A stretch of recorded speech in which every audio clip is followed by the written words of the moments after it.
Well, bore da, good morning. Welcome to the Carers Week Assembly this morning during Ethical and Empathy Fortnight. I'm Sue Richards from e-sgol, and I have a pleasure to have the company of a very important person this morning, Nick Byrne from Social Care Wales. Bore da, Nick, how are you? Good morning, Simon. I'm great. Good morning, everybody. Now then, we might as well get started, Nick. Great. So my name's Nick, and I work for Social Care Wales and also We Care Wales. So We Care Wales is a fantastic website that you can use alongside your school or use at home. And all it does is show you the fantastic careers that are out there and the fantastic support that takes place within social care in Wales. And that's what my presentation is all about today, is how important it is that we care for each other. Okay, so Suan, what do you think care is? I'm sure care can mean a lot of things. Taking care of people, that people take care of us, um, and to make us feel safe and happy, I would say. Fantastic, thanks, Owen. As we're going along, if any of you would like to contribute during the chat, that's absolutely fine. I'll be asking Owen questions, but if you want to answer any of the questions yourself, please do so in the chat, and I'll try and give as many shout outs as I can. Thanks for that, Owen. You've summed it up really, really well. So care is all about being happy. We want people to be happy and live happy lives. And there's lots of things that are important to people, lots of things we need to consider to make sure they live those happy lives. We want to make sure people are healthy. And when we talk about health, we don't just talk about physical health, we talk about well-being and mental health as well. And I'm sure in your schools you do a lot of work about well-being and mental health, and it's just as important as physical health. So we focus closely on both. We also want to make sure people feel safe and people are safe. It's if someone feels cared for, feeling safe is an incredibly important part of that. And there's lots of different ways that we can do that in how we care for people within social care.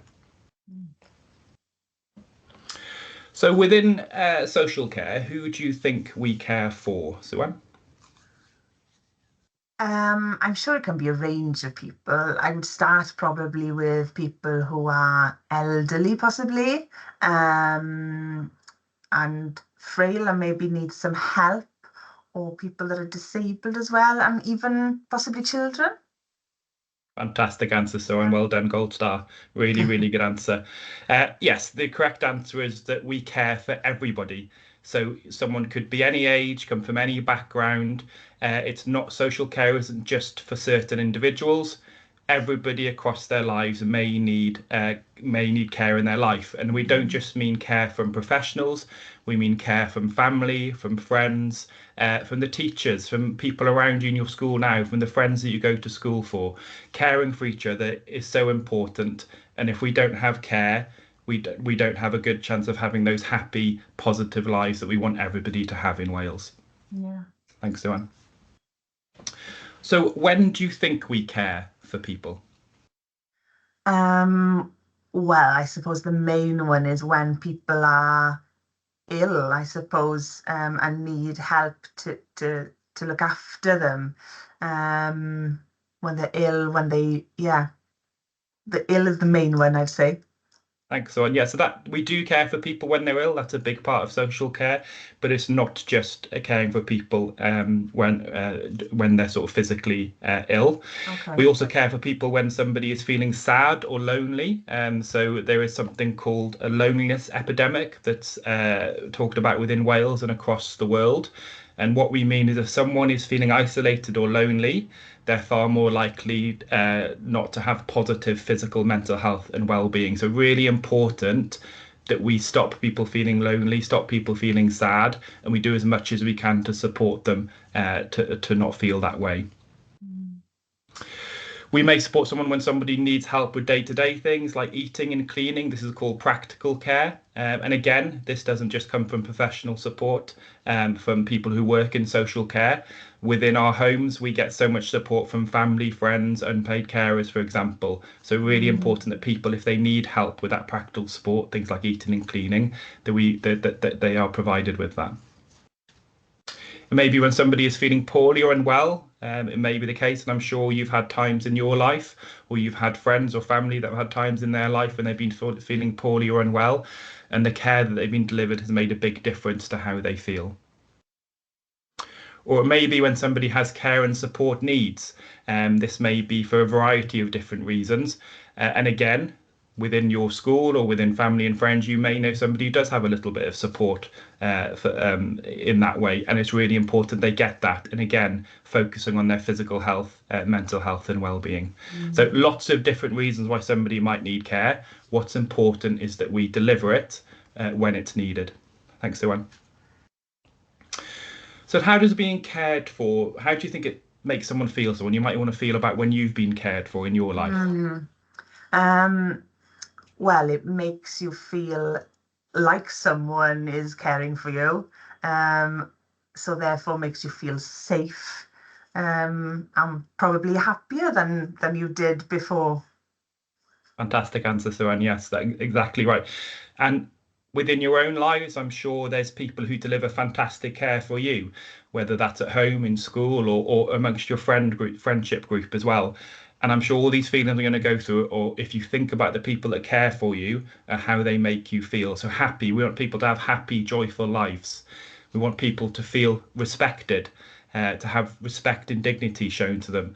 And if we feel respected, we have far more chance of having that positive mental health and well-being.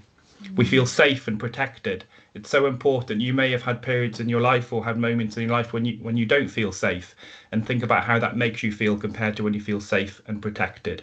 And it's a really, really important part of positive well-being. And we want people to feel empowered. It's okay, thanks, everyone. We want people to feel empowered about their care, and feel as if their needs are being met and what matters to them, which is something you'll hear quite often in social care, having what matters conversations with people, what matters to them and what's important to them as an individual, making sure we deliver what's called person-centered support, empowering them in their lives is really important to make sure someone feels cared for. Thanks, Sue-Ann. There is something called the 6 C's, and this is used across social care and healthcare. And it's a really important marker, and something is used to make sure if we're following the 6 C's when we support individuals or groups of people, we're going a long way to delivering really good quality care. So the 6 C's are care, compassion, courage, commitment, communication, and competence. And we'll go through them in a little bit more detail. So the first one is care. So question for Sue-Ann, what do you think care is? When someone looks after another person. Great answer, Sue-Ann. Yeah, really good answer. Yeah, that's a really big part of it is when we look after somebody. So care is a commitment to the well-being of a person. So as I've said earlier, that can be physical health, mental health. The well-being generally means how we are within ourselves. It's looking out for people and making sure they're okay. That's what care is all about, is making sure they feel cared for and their needs are met in terms of their support. And if you think about care in the sense of your school or your family or your friends, it's about having that feeling of being looked after and cared for. Sorry, next slide, Dyson. Thanks. Right. The next 6C is compassion. And what do we mean by compassion? Empathy is another word that's used, very similar to compassion. It's about understanding people. How can we do that? By listening to them. It's about showing that empathy, that love, thinking about their feelings before we deliver that care, what emotions they may be feeling. And a big part of it is showing that kindness that everybody wants to feel from other people. Thanks, Sue-Ann.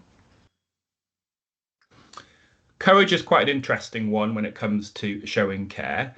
How do you think courage works in care? So, I'm putting you on the spot a little bit here. Oh, how do I think courage? I'm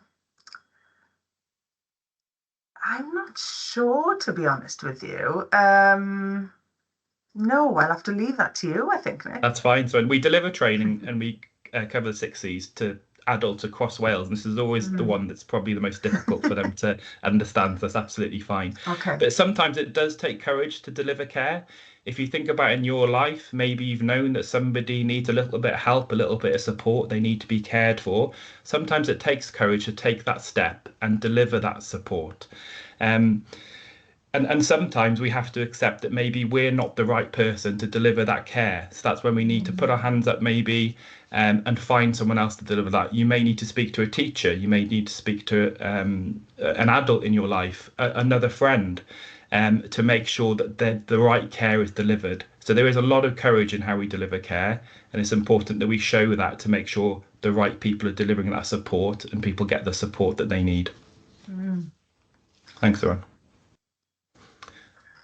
It also takes commitment to deliver care. So we want people, the right people, to be delivering care across Wales. So we have a pledge which is called codes of practice, which is something you may want to look at when you're carrying out your activities following this presentation. And that's to make sure that everybody who's delivering social care professionally across Wales, through lots of different job roles, they're signing up to the codes of professional practice to make sure they're delivering what we call best practice care. That's delivering really good care across Wales. It's important that we do what we say we're going to do in care. If somebody asks for a certain type of support or somebody wants support delivered at a certain time, it's really important that we show that commitment and we deliver that support at that time. That we have responsible individuals and loyal individuals delivering support that show respect, but they're also reliable. So there's lots of things that come around that commitment to make sure we're delivering really good quality care. And if you think about care in your own life, I'm sure the people who deliver that really good care to you, they're committed to that, and it's important that they are. Thanks, Sawan. So when it comes to social care, what do you think is important about communication, Sawan? Well, I think talking is one of the most important things to make sure people get the right care and the care obviously in the language that they choose. And also communication is not just about talking, I feel. It's about the body language and how you look to people, isn't it? You know, if I would sit like this and talk to someone like this, you know, is a totally different body language to if I'm open, isn't it? So yeah, it's very important. Really, really fantastic answer. So, and really good you've talked about body language, that they're also called non-verbal cues. So when it comes to one-to-one, face-to-face communication, there's different studies, but up to 60 to 70% of our communication is actually through body language and non-verbal cues. So it's really important if we are communicating face-to-face, we think about our body language, because you could say the same sentence and you could be closed off and hunched over like Suan was there, or you could be positive in your body language and it will be received in completely different ways. So when we deliver training across Wales, we really focus, and I'll focus with you today as well, on how important communication is to delivering care. If you know somebody in your life or you've had care delivered to you yourself, if you ask them how that care went, how they're feeling after that care, their feedback will tend to be focused on communication. They may say things like, everybody was lovely to me, they listened to me, I felt like I was always in the loop and I felt like I knew what was happening with my care. A lot of good quality care comes down to how we communicate with individuals and how they feel with that communication. So really important we focus on that when we're delivering care across Wales. Thanks, Suan. That's very interesting. So what do we mean by competence? Some of you may be aware of the word competence, some of you might not. It means the ability to do our job. And we shouldn't expect everybody when they're delivering care to have a 10 out of 10 competence straight away. If you're new to delivering care, that's something that you'll build up through training, through experience. But we always need to be improving our competency, whether we've been working in care for 20, 30 years or whether we've been there for 2 or 3 weeks. We can always improve and we can always work on our competency. So it's about the skills that we have. It's about the knowledge that we have, so that will build through experience. It's about the behaviours that we have within delivering that care and the ability, but also the talent. So there's lots of work done in Wales, and you guys are quite a number of years away from making your choices around maybe what direction you want your career to go in. But there's some really good training, some really good opportunities within care to develop that talent and to go on and have a really successful career in care. And it's about the information that we have as well, but also about the information that we give to the people that we're supporting as well. Thanks, everyone. So we've got a really, really fantastic activity. This will be something that we'll cover throughout the period that we're working with you. So we're also delivering to you next Friday as well. So the activity is to create a social care mural. We want you to think about the presentation that we've given you today. Do your own work. You've got a really, really good workbook that a colleague of mine developed that's fantastic that you can work with your teachers. And the winners of the activity will get a £50 book voucher for your school. We've also got lots of We Care Wales freebies that we'll send to the winning school as well. So really looking forward to getting your murals, really excited about what you can bring to them. And we've got an example now on the next slide that we can show you. So this is just one example of a mural that was made, similar theme to what you're doing. So yeah, really looking forward to having them. Thank you so much for hearing the presentation today, and look forward to seeing you next Friday. Oh, thank you, Nick. Yeah, following the assembly this morning, schools can get started on the challenge of creating the social care mural, and they can share their responses then by emailing me, suan.richards@e-sgol.cymru, or tagging us in social media messages, e-sgol and We Care Wales. We're looking forward to seeing what you've been working on, and we'll try and share them then, as you say, Nick, next week, next Friday, the 13th of June at 10 o'clock. And remember, we'll be doing a Kahoot quiz with prizes for the winners. Thank you so much, Nick, for sharing the important messages about care, and thank you for joining us. We'll see you next week. Bye for now. Thanks, Owen. Thanks all.